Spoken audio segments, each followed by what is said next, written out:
In today's video, we are continuing our statistics unit and looking further into our data sets, our scatter plots, and our line of best fit. So we've learned how to interpret scatter plots. We've learned how to um, see what kind of association or correlation they have. We've learned how to draw a line of best fit and interpret the line of best fit. So a line of best fit helps people, or in this case, it doesn't always have to be people, but it helps the statisticians uh, predict certain trends based on the information, the data points they collect. All right, so let's take a look at the first problem. All right, it says Ty has a part-time job at an ice skating rink selling hot cocoa. He decided to plot the number of hot cocos he sold relative to the day's high temperature and then draw the line of best fit. Based on the line of best fit, how many hot cocos would you predict Tide to sell if the day's high temperature were 24 degrees Fahrenheit? Okay, so let's take a look at our data set here. All right, I'm going to zoom out a little bit and take a look.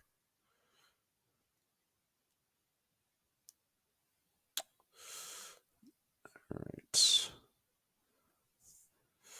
so we have, it looks like it is, all right, it looks like, oh, first of all, when you take a look at the graph, when you see this little jagged edge kind of thing, that is called a break. So the break enables us to graph this data set and not have to go all the way down 89 boxes to the origin. So this tells me this is 0 here for the X value, but when I go up here, there's a break and it goes right to 89. All right. Because if I had to go up 89 boxes, that would be an awfully big graph. All right. That probably wouldn't fit on this page. All right. So just be aware of that. Our y axis is labeled hot cocoa sold. Our x axis is the temperature in degrees Fahrenheit. So it looks like as the temperature is going down, the hot cocoa's sold. I'm sorry, as the temperature is going up, this is increasing. The hot cocoa sold is going down. Makes sense, right? You want colder weather, more hot cocos sold. Now, line of best fit. We have to determine now our line of best fit, but we know how to come up with an equation of line, right? We know our slope intercept form of an equation. So now we're bringing it all back together. Y equals mx plus b, right? We've been working with this equation a lot. So we have to determine the m and we have to determine the b from the data set from the line that we are given. All right, so first the m.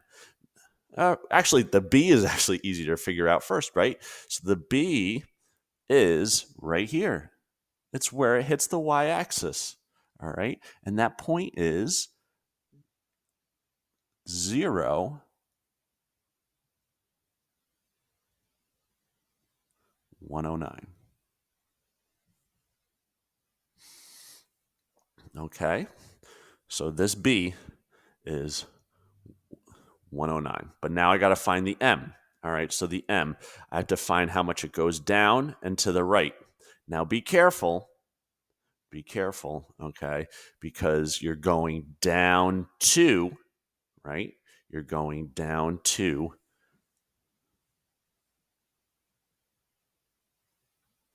right 2.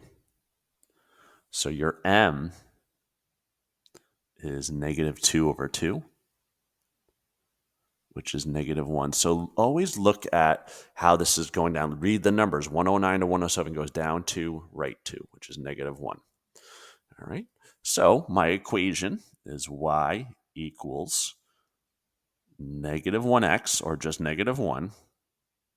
I'm sorry, negative x, I should have said, plus 109, because that was our y-intercept. So this is my y equals mx plus b equation, my slope-intercept form of the equation. Now, we want to be able to predict how many cocos are sold if the temperature is 24 degrees Fahrenheit. So now, all right, we have to figure out what this 24 degrees Fahrenheit, what letter does that represent, and where am I going to plug it into my slope-intercept equation? Am I going to plug it in for x, or am I going to plug it in for y? So if I take a look, the temperature is the x value. So I want to find, that means I have to plug in for x. So I have to plug in x,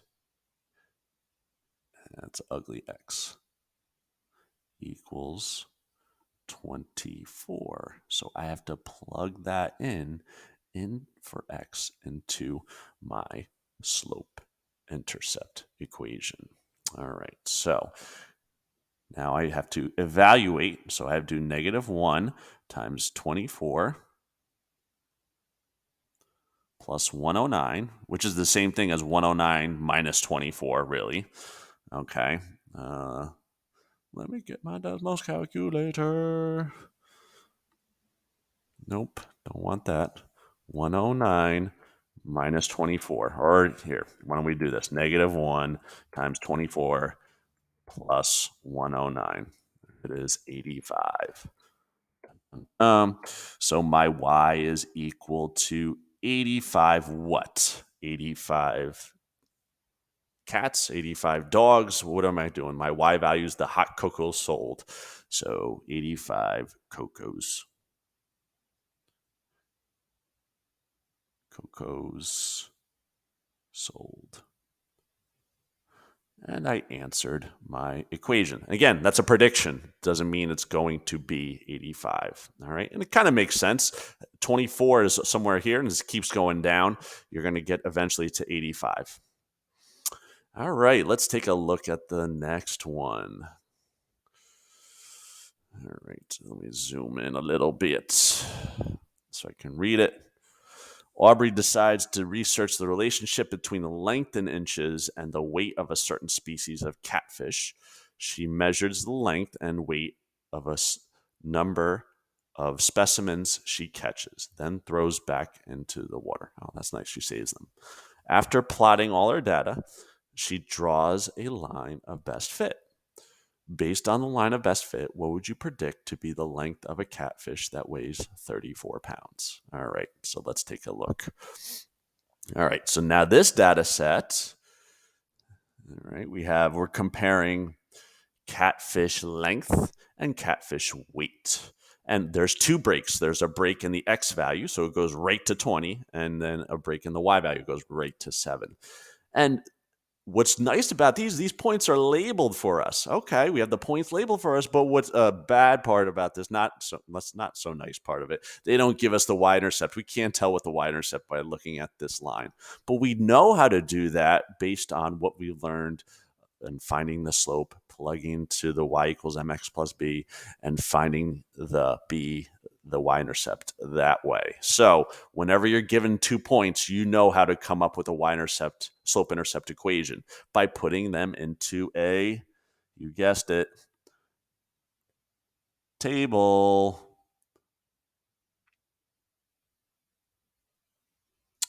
All right, we have xy. We have 20. I'm going to use this, 27 and 20.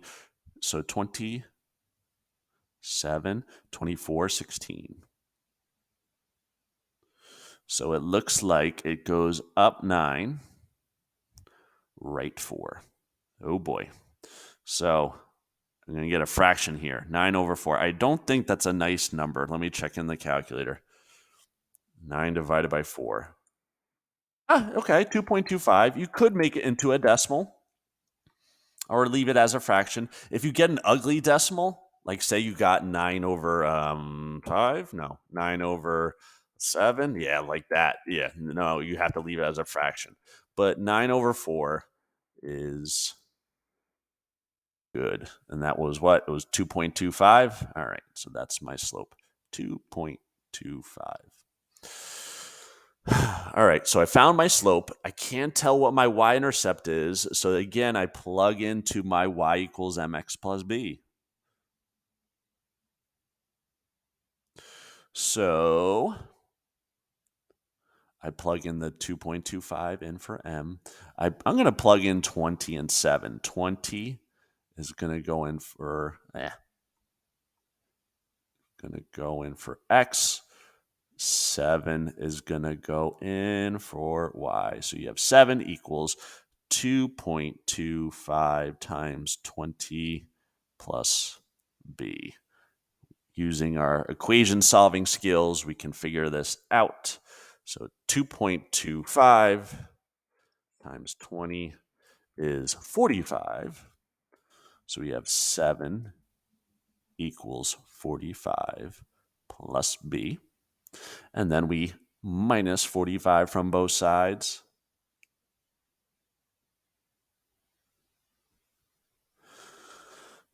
And we get 7 minus 45 is negative 38.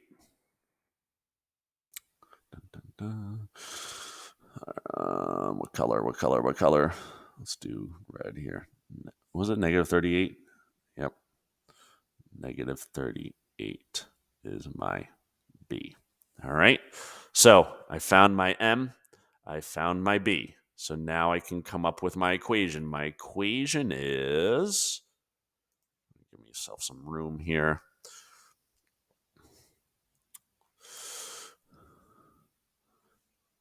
Y equals 2.25 or 9 over 4, x minus 38. All right, so we have our equation. All right, our beautiful equation. Now we have to answer our question. What did it ask over here? It asks, what would you predict the length of a catfish that weighed 34 pounds? So the weight, what is the weight? Oh, look at that. It's the y-axis. So we want to figure out what the x is when the y is 34. So I'm trying to figure out when the y is 34. So that means I have to plug it in for my y in my equation and solve for x. So I plug it in and I get 34 equals 2.25x minus 38. It's a two-step equation that I can easily solve. So 34 plus 38 is 72. And then I divide that by 2.25, right? 2.25 on both sides. Running out of room here. So 72. 72 divided 2.25 is 32. Ba-ba-boom. 32. 32 what, though? What did I just figure out? 32. I wanted to predict the length. So the length is in inches. So 32 is the catfish length in inches. So 32 inches is the catfish length. Okay. So again, be careful with whether you're solving. Once you figure the y equals mx plus b in the end, okay, you're figuring it out, which you're trying to figure out once you answer the question, all right, is this the y value or is this the x value that I have to plug into my slope-intercept equation to find the other letter? So just be careful and use your graph to read that. All right, so that's it for today's video. Thank you for watching, and always remember, whether you're solving for x or y, always give math a try.